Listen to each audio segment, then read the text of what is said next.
Dotpoint 1.1, there it is up on the screen. Let's look at an HSC question that tests this dot point. This is question 4 from the 2014 HSC exam.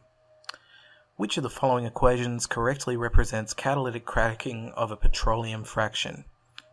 Alright, so the key term here is cracking. Cracking means that long-chain hydrocarbons are being broken down into shorter ones.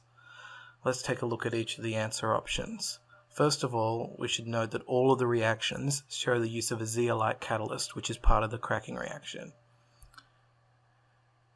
A shows a long-chain hydrocarbon converting from a gas to a solid. It's not a cracking reaction. In fact, it's not a traditional chemical reaction at all. It's a state change, so it's not A. B shows a generalized reaction that indicates n number of ethene molecules being converted into a long-chain hydrocarbon. Not a cracking reaction. C shows the same long-chain hydrocarbon from A being split into two different hydrocarbons, 5 molecules in total. That's the definition of cracking.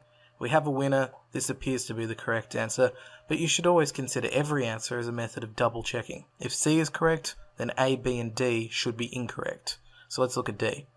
D shows the reverse of the reaction in C, which is not a cracking reaction, as it has more reactants than products. So the correct answer to the question is C. Things to remember about this dot point, some of which came up in this question. Catalytic cracking of long-chain alkanes results in multiple shorter-chain hydrocarbons, including alkenes.